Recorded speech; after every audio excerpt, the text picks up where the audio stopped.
Não apenas o Uber é constantemente prejudicado pelo Estado, agora também a Buser está na mira dos burocratas estatais.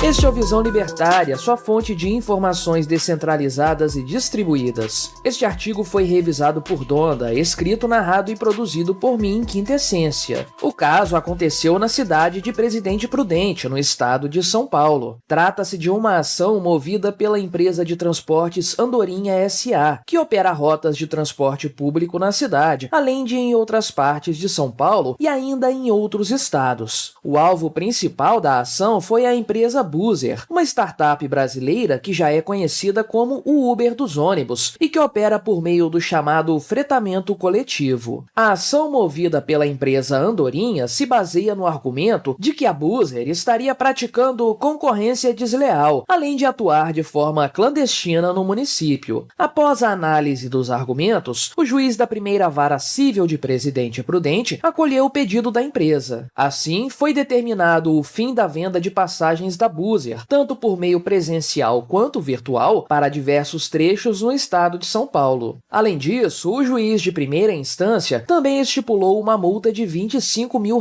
por dia em caso de descumprimento da decisão judicial. Além da Buser, foram condenadas também outras 8 empresas que colaboram no negócio de fretamento de ônibus. Além da suspensão de suas atividades, as empresas ainda foram condenadas ao pagamento de indenização por danos materiais, por terem praticado concorrência desleal contra a reclamante. Pois é, mas a coisa não para por aí. A justiça entendeu que não apenas a empresa Andorinha S.A. sofreu danos, mas também a coletividade, e sabe-se lá o que isso significa. De acordo com o juiz responsável pela decisão, o oferecimento de serviço público à revelia da autorização estatal e das exigências regulatórias pode expor o público a um serviço inadequado e precário. O fato é que esse não é o primeiro ataque judicial sofrido pela Buser em sua história. Na verdade, existem dezenas de ações já julgadas ou ainda em tramitação contra a empresa e contra outras que atuam no mesmo segmento. Aliás, tanto o Ministério Público quanto o próprio governo do estado de São Paulo concordam com o posicionamento geralmente adotado pela Justiça, o de que a Buser estaria atuando de forma irregular. Por exemplo, a Artesp, a Agência de Transporte do Estado de São Paulo, afirmou que classifica como serviço irregular ou clandestino a prestação do chamado fretamento colaborativo. A verdade é que a Buser, mais do que o Uber, se meteu num grande vespeiro aqui no Brasil, o setor dos transportes públicos. Esse setor é altamente cartelizado por conta da forma como se dá sua atuação no mercado. Não existe concorrência real no transporte público. As empresas recebem concessão estatal para operar em determinadas linhas de forma exclusiva. Eventualmente, 2 ou mais linhas podem se sobrepor, fornecendo algumas alternativas para os passageiros, mas isso é circunstancial. De forma geral, inexiste concorrência nesse setor. Em muitos casos, inclusive, formam-se verdadeiras máfias municipais, responsáveis por manter o controle permanente dos contratos com as prefeituras. Por se tratar de um setor cartelizado pela força estatal, as margens de lucro costumam ser astronômicas. E como o investimento em manutenção tipicamente é baixo, basta ver os cacarecos que circulam pelas cidades brasileiras, a preocupação em agradar o cliente não está no radar dessas empresas. Temos aí o cenário perfeito para a formação de um esquema muito bem azeitado entre poder público e empresas amigas do rei. Faça uma rápida pesquisa na internet a respeito de máfia dos transportes ou máfia dos ônibus e você vai entender do que eu estou falando. A coisa é tão absurda que até mesmo facções criminosas chegam a se envolver nesse setor. No próprio estado de São Paulo, inclusive, existe a suspeita de que algumas empresas de transporte público com contratos milionários com a prefeitura da capital teriam ligações fortes com o PCC. Por ligações fortes, entenda-se, as empresas seriam usadas para lavar o dinheiro oriundo das atividades criminosas da facção. Percebe-se então que o setor de transporte público é realmente disputado a tapa e tiro por verdadeiras máfias. Então fica fácil entender por que a Buser consegue ter ainda mais problemas com o Estado, a máfia das máfias, do que o citado Uber ou outras empresas que ainda operam de forma independente. É aquela história, mexeu com o mafioso, você já sabe onde a coisa vai dar. O que mais incomoda as empresas de transporte público, porém, não é o fato de a Buser estar invadindo seu espaço de operação. O grande problema mesmo é que o serviço oferecido pela startup é muito superior àquele fornecido pelas empresas autorizadas pelo Estado. Olhe para um ônibus da Buser e me responda, o veículo não é obviamente melhor que qualquer um da rede pública de transporte urbano? O grande ponto, porém, são os preços mais do que atrativos oferecidos pela empresa. O ônibus de linha simplesmente não tem chance contra os veículos cor-de-rosa que circulam pelas cidades, porque estes são muito melhores e ainda por cima mais baratos. Mas o que justifica a superioridade dos ônibus da Buser? Bem, por se tratar de uma startup, é claro que a empresa recebe um grande aporte de capital por parte de seus investidores. Não é raro que nos primeiros anos esse tipo de empresa trabalhe tendo prejuízo, queimando capital para atrair novos clientes. Não sabemos se esse é o caso, mas isso não faz diferença para esta análise. A verdade é que o que explica a discrepância entre a qualidade do serviço prestado pelas empresas cartelizadas e a livre iniciativa é justamente a concorrência. Ao contrário do que afirma a Justiça Paulista, não existe concorrência desleal. Se dois players oferecem seus serviços livremente no mercado, então essa concorrência é bela e moral, tudo dentro dos conformes de acordo com a ética libertária. Nesse cenário de livre economia, a tendência é que a qualidade dos produtos e serviços aumente, ao mesmo tempo em que seus preços são constantemente reduzidos. Isso acontece o tempo todo. Pense em qualquer setor que, pelo menos, não seja pesadamente regulamentado pelo Estado e você vai perceber esse fenômeno. Por outro lado, a única coisa que explica a péssima qualidade do transporte público aqui no Brasil é a falta de concorrência no setor, efeito que só é conseguido por conta da atuação do Estado. Tudo nesse cartel forçado é burro e ineficiente. A estipulação de linhas obrigatórias é algo antieconômico. Rotas demandadas pelo público podem não ser atendidas, enquanto outras rotas ficam às moscas. A falta de concorrência, por sua vez, tira das empresas o incentivo para investir na melhoria da qualidade de seus veículos. Para que reformar os ônibus se o pobre trabalhador das cidades brasileiras não tem escolha? Dados os perversos incentivos, é natural que as empresas contratadas pelo Estado continuem oferecendo serviços ruins a preços elevados. Se o Estado realmente quisesse garantir ao povo brasileiro transporte público e de qualidade, ele deveria abrir o mercado, não apenas a Buser, mas a qualquer outra empresa. Ônibus, carros particulares, vans, motos, o Estado deveria permitir que todos esses veículos oferecessem seus serviços livremente ao público. O setor de transporte, como todos os demais, deveria ser imediatamente desregulamentado para que a população começasse a desfrutar dos seus benefícios o mais rápido possível. Em pouco tempo, a livre iniciativa e a concorrência fariam o serviço ser muito mais eficiente, seguro e barato. Mas é claro que isso não vai acontecer, já que o Estado não existe para servir a população, mas sim para se servir dela. Nessa festa entram também os amigos do rei, como os donos das empresas de transporte público. O grande problema da Buser foi ter entrado em um setor dominado por diversos tipos de máfia, dentre elas a pior de todas, o Estado. Tão logo a hegemonia das empresas cartelizadas foi ameaçada, a justiça estatal tratou logo de acabar com a brincadeira para proteger os seus. Portanto, esqueça toda essa baboseira de que o Estado regulamenta setores econômicos pelo bem da população. Esse caso nos mostra que isso é obviamente uma falácia. O Estado não protege as pessoas dos ônibus ruins. O Estado protege os ônibus ruins das pessoas. Obrigado por sua audiência. Se você gostou deste vídeo, deixe o seu like e o compartilhe com seus amigos para difundir as ideias da liberdade. Se quiser ser notificado de outros vídeos, clique em se inscrever e depois no ícone da campainha. Até a próxima!